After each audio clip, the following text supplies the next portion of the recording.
Okay, so if I asked you to close your eyes and just picture power, I mean real history-defining power, what's the first image that pops into your head, honestly? For most of us, it's the conquerors.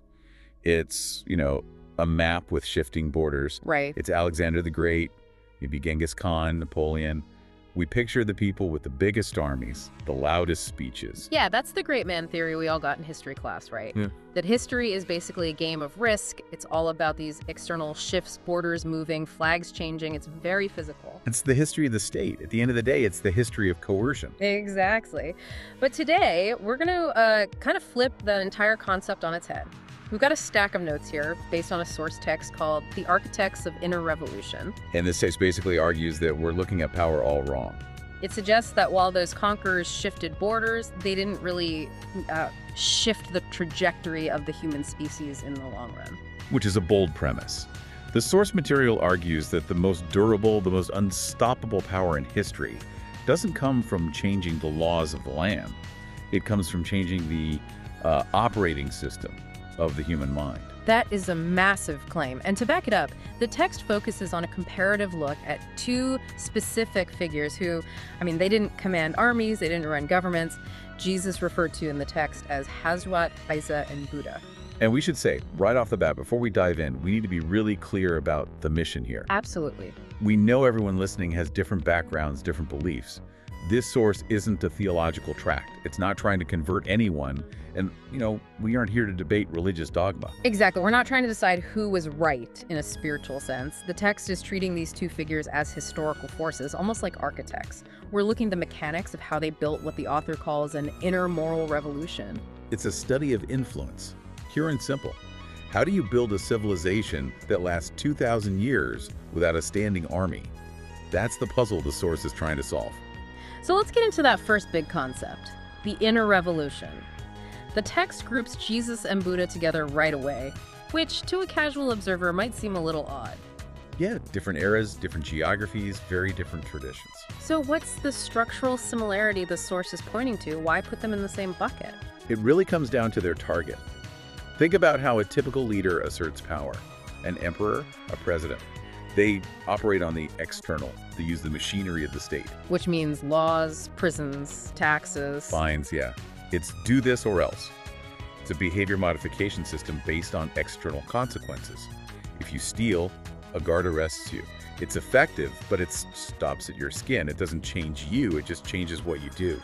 But the source argues that both Jesus and Buddha just bypassed that entire system. Completely. They didn't try to seize the throne. They didn't try to rewrite the legal code of Rome or India. They went straight for the user manual inside our heads. Right. They targeted the human interior, the inner self. The source calls this a wild strategy, historically speaking, because it's so inefficient if you want quick results. Yeah, think about it. If I want to stop people speeding on the highway, I can just put up a speed camera. That's fast. That's external. But if you want to stop them from speeding because they genuinely care about the safety of strangers, that takes forever. It does. Changing how someone feels, how they perceive reality or define goodness, is infinitely harder than just forcing them to pay a tax. But the payoff is completely different. The text says they didn't just create a fan club or a philosophy school. It says they built civilizations. That is the key insight for me. We tend to think civilizations are built with bricks, with bureaucracy, with trade routes. External things. But this text flips that. It suggests the strongest foundations of any society are actually the moral architecture of its people. Exactly.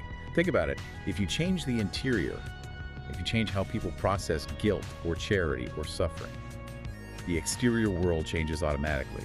If you successfully rewire people to value compassion, you don't need a law forcing them to build hospitals. You just build them because their internal logic demands it. The external civilization becomes a projection of that internal revolution. Which implies that soft power ideas, morals, stories is actually harder and more durable than hard power. Hard power cracks eventually. You can only repress people for so long. Systems crumble, empires fall. But the source argues that once you plant an idea in the human interior, it is almost impossible to kill. That's why we're still talking about these two figures today, while the emperors who ruled during their lifetimes are. Footnotes, mostly forgotten. Okay, so they share this mechanism. They bypass the state to hack the human soul. They both operate on the inside, but they obviously didn't teach the same things. No, and this is where the nuance is really important. The text pivots from the method, which was similar to the content of that inner revolution. They were both architects, but they were designing very different kinds of buildings, so to speak. Let's break that down. Start with Jesus or Hazrat Isa. How does the source characterize the core of his interchange? What's the focal point? The source identifies his primary focus as relational. The inner revolution is centered entirely on the relationship with the Creator. The keywords are God and salvation. So the internal shift is defined by, what, a vertical connection. You're reorienting your inner compass toward the divine. Correct. The change happens because you're restoring or perfecting a connection. It's about being saved or redeemed through that relationship. And how does that contrast with the source's view of Buddha? Because Buddha wasn't talking about a creator God in the same way. Not at all. The text characterizes Buddha's focus as experiential, maybe even psychological or medical. The key words here aren't God or salvation, but liberation and peace. Liberation from suffering, right. That's the classic understanding. Yes. The text emphasizes that Buddha's inner revolution was about understanding the nature of suffering, why we suffer, how desire creates it, and then finding a way to make it stop. It's less about a transaction with a deity and more about achieving a specific state of being. A state of inner peace. It's almost like a diagnosis and a cure for the human condition. That's a really helpful way to put it. One is relational dealing with salvation. The other is experiential dealing with peace. Precisely. But, and this is the key thing, both result in that same inner revolution. Both effectively rewrote the code of human behavior for millions. Yeah. They just use different entry points. One through the door of devotion, the other through the door of awareness. It's like two different keys for the same heavy door. But this brings us to a specific warning the text gives. I actually highlighted it because it felt like a rule for this whole discussion. Important principle: comparison is not equality. This is such a vital principle for critical thinking, not just in history, but, in life. It's the apples and oranges rule. Unpack that, because usually when you mention two religious figures in the same sentence, the defenses go up. People think we're saying, oh, they're exactly the same, or we're trying to rank them. Right. Humans love rankings. We want a top 10 list, who's number one. Or, on the flip side, we wanted to say, oh, it's all the same thing. The source explicitly says, stop. That is not the point. So what is the point of comparison then, if it's not to rank or equate? The source defines comparison as a tool to understand this sphere of influence. Think of it like mapping territory. If you compare a mountain to an ocean, you aren't asking which one is better. You're asking, what are the contours of this one, and how is it different from the contours of that one? You're just looking at the shape of their impact. Yes. By placing them side by side, the unique characteristics of each become clearer. We see the relational aspect of Jesus more clearly because we contrast it with the experiential aspect of Buddha. The comparison sharpens our understanding of both. It doesn't diminish either one. That's a much healthier way to look at history. It moves us away from that whole my team versus your team mentality. It allows for an objective analysis of impact. And speaking of impact, the source has a very specific definition of what constitutes true historical depth. Yeah, this part felt like a direct challenge to our modern culture. We live in an age where impact is measured in views or likes. Or how many products you sell. But the text sets the bar much, much higher. It says the people who leave the deepest impact are not the ones who conquer land, but those who change the way humans think. Not just what they do, but how they think, the cognitive process itself. And to explain this, the source draws this fascinating line between providing a system versus providing meaning. This was my favorite part of the notes, system versus meaning. Walk us through this, because I think this applies to so much more than just ancient history. The system is functional. It organizes society. It tells you which side of the road to drive on, how to file your taxes, what the penalty for theft is. A king gives you a system. A government gives you a system. My boss gives me a system for filing expense reports. Yes. But a figure of inner revolution gives you meaning. Meaning is what fuels the human spirit. It answers the why. Why are we here? Why should I be kind to a stranger when no one is looking? Why should I sacrifice for my neighbor? You know, as a parent, I feel this difference so deeply. I can give my kids a system. Clean your room or you lose your iPad. That's easy. I'm the state. You're the benevolent dictator of the household. Sometimes not so benevolent. But getting them to care about having a clean space, getting them to take pride in it, or to do it because they want to help the family, that is meaning. And let me tell you, that is infinitely harder. That is a perfect analogy. You can enforce a system with a sword, or in your case, by withholding screen time.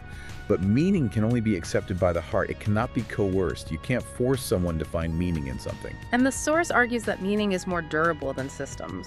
Much more. Systems are fragile. If the police force disappears, the system collapses. If the economy crashes, the system breaks. But if you've given people a gaps, meaning if you've anchored their behavior in a belief about the nature of reality or God, that survives the collapse of the state. Which explains why, when the Roman Empire fell, the Christian meaning survived and actually became the foundation for the next civilization.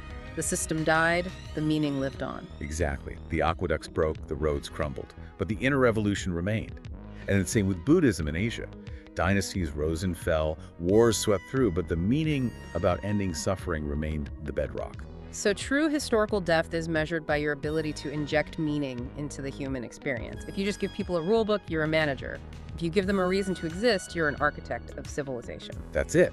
The source argues this is the absolute highest tier of influence. It's the gold standard. Now, as we get to the end of the source material, it leaves us with something pretty heavy. It doesn't give us a final answer, it gives us a question. It's a provocation, and a very deep one at that. The text asks, can a non-profit figure leave an impact like a prophet? And it really forces you to just pause. Because based on everything we just discussed, changing the inner self, building civilizations, providing meaning over systems, the text is asking us to consider the source of that kind of power. It's asking us to define the limits of human potential. I mean, we've seen geniuses, we've seen brilliant philosophers like Plato, Aristotle, Confucius, revolutionaries like Marx or Gandhi. They certainly changed how people think. But did they reach that level of prophetic impact as defined by the source? That's the real question. That's the debate. Take Marx, for example. He changed the world, no question. He created a system, communism, that ruled half the globe. But did he change the human interior in a way that built a lasting civilization? Or was it just a very powerful political and economic system? Well, you could argue he created a system that was enforced by the state, by the sword, effectively. But did it provide meaning that truly satisfied the human soul? The collapse of the Soviet Union might suggest that the meaning part was missing. The inner revolution didn't stick. That is a strong argument. Yeah. The source seems to imply there is a specific quality to the influence of figures like Jesus and Buddha that is different from, say, philosophers or political theorists. Philosophers appeal to the intellect. They give you a framework. But do they change the heart? It's almost like there's a glass ceiling to human influence. A regular person, no matter how smart, can only tweak the system or add to our knowledge. But to rewrite the operating system, to change the soul, does that require something else? The source calls this question very deep and just leaves it there, unanswered. It wants the reader and us to wrestle with it. Is the capacity to fundamentally alter the human soul something that requires divine intervention? Or is it a potential lying dormant within the human experience that we just haven't tapped into yet? It's interesting because if you answer, no, only a prophet can do that, you're placing a very specific boundary on history. You're saying there's a special category of influence that's off limits to regular people. And if you answer, yes, a non-prophet can do it, then the burden of proof is on you. You have to find someone who didn't claim divine revelation, but still managed to completely rewire the moral architecture of billions of people for millennia. I'm racking my brain trying to think of one. I mean, what about Einstein? Einstein changed our understanding of the physical universe. He gave us knowledge. Yimsiatakoli is a fact about reality. But did he change how we process hope or guilt or forgiveness? No, knowing about relativity doesn't make me a better person or give me inner peace. Exactly. He gave us knowledge, not meaning. And the source is very clear. Knowledge and meaning are not the same currency. It really makes you look at your bookshelf differently. You start measuring these historical figures against this specific yardstick. Did you change laws? Did you find facts? Or did you change souls? And it reminds us that the most durable changes in history aren't the ones on a battlefield. They're the ones that happen in the quiet of the human mind. The silence of the inner revolution is louder than the cannon fire of the external one. So, to wrap this up, we've journeyed from this concept of inner revolution, the idea that true power is internal. We've seen that the state is actually the weaker form of power compared to the idea. We looked at the distinctions, the path of salvation and connection to God, versus the path of peace and liberation from suffering.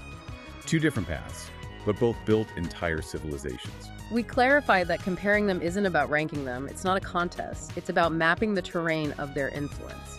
And we realized that real historical greatness comes from giving people meaning, not just systems. And finally, we're left with that lingering open-ended question about the nature of prophetic versus non-prophetic impact. It's a lot to think about.